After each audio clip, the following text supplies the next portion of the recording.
വയനാട് ഭവന നിർമ്മാണ ഫണ്ടിൽ കോൺഗ്രസ് അക്കൗണ്ട് എവിടെയെന്ന് വെളിപ്പെടുത്താൻ മുഖ്യമന്ത്രി പ്രതിപക്ഷ നേതാവിനെ കഴിഞ്ഞ ദിവസമാണ് വെല്ലുവിളിച്ചത്. പിരിച്ച പണം എത്ര പണം കയ്യിലുണ്ട്, ആ അക്കൗണ്ട് ഏത് ബാങ്കിലാണ്, ഇതൊക്കെയായിരുന്നു മുഖ്യമന്ത്രിക്ക് അറിയേണ്ടിയിരുന്നത്. മുഖ്യൻ ഒരു കാര്യം മറന്നുപോയി.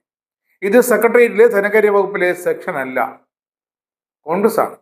പ്രതിപക്ഷത്തിന്റെ അവർ പിരിച്ച ഫണ്ടാണ്, അവരെ വിശ്വസിച്ച് ജനങ്ങൾ നൽകിയ ഫണ്ടാണ്.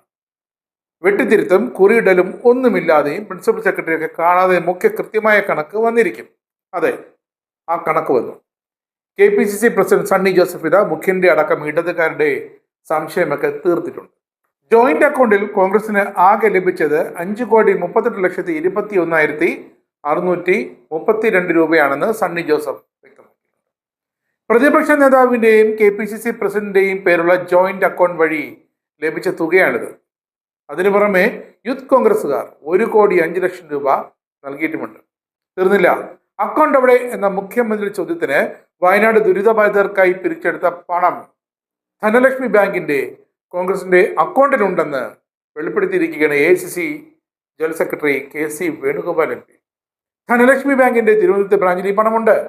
പിരിഞ്ഞ് കിട്ടിയതിനേക്കാൾ കൂടിയ വിലയ്ക്കാണെന്ന് ഭൂമി വാങ്ങിയത്. ബാക്കി തുക KPCCയുടെ അക്കൗണ്ടിൽ നിന്നും നൽകിയിട്ടുണ്ട്.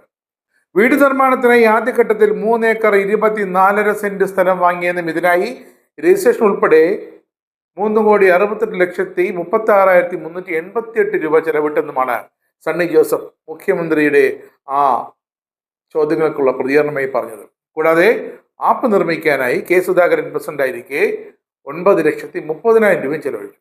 രണ്ടാം ഘട്ടത്തിൽ 2,50,30,272 രൂപ ചെലവിട്ടു. 2 ഏക്കർ 18 സെന്റ് ഭൂമിയാണ് അങ്ങനെ വാങ്ങിയത്. ഇതിനായി KPCCയുടെ തനത് ഫണ്ടിൽ നിന്നും 97,51,212 രൂപ അധികമായി ചെലവിട്ടു. ഇനി ഭൂമി വാങ്ങുന്നതിനും മറ്റുമായി 73,90,985 രൂപ വേണ്ടിവരും.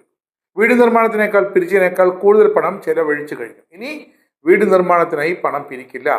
പാർട്ടി ഫണ്ട് ഉപയോഗിച്ച് വീടുകളുടെ നിർമ്മാണം പൂർത്തിയാകും. പണമെല്ലാം അക്കൗണ്ട് വഴിയാണ് നൽകിയത്. കണക്കുകൾ ആർക്കും പരിശോധിക്കാമെന്നും സണ്ണി ജോസഫും KC വേണുഗോപാലും വ്യക്തമാക്കിയിട്ടുണ്ട്. മുണ്ടക്കൈയിലെ ദുരന്ത ബാധിതർക്കായി 100 വീടുകൾ നിർമ്മിക്കുമെന്നായിരുന്നു കോൺഗ്രസിന്റെ അന്നത്തെ പ്രഖ്യാപനം. ഫെബ്രുവരിയിൽ മേപ്പാടി കുന്നംപറ്റയിൽ കോൺഗ്രസ് വാങ്ങിയ സ്ഥലത്ത് രാഹുൽ ഗാന്ധി ഒന്ന് തറക്കല്ലിട്ടു. കുന്നംപറ്റയിലെ പദ്ധതിക്കായി 3.26 ഏക്കർ ഭൂമി രജിസ്റ്റർ ചെയ്തതായാണ് പ്രിയങ്ക ഗാന്ധി പറഞ്ഞത്. 2.18 ഏക്കർ ഭൂമി കൂടി വാങ്ങിയിട്ടുണ്ട്. മറ്റൊരിടത്ത് 5 ഏക്കർ ഭൂമി വാങ്ങാനുള്ള ചർച്ചകൾ നടക്കുന്നതായും പ്രിയങ്ക അന്ന് വ്യക്തമാക്കിയിരുന്നു. ഭൂമി ഇനിയും വാങ്ങിയിരിക്കും. പറഞ്ഞ 100 വീടല്ല, 100 അല്ല, 100-ലധികം വീടുകളാണ് കോൺഗ്രസ് പണി നൽകാൻ പോകുന്നത്.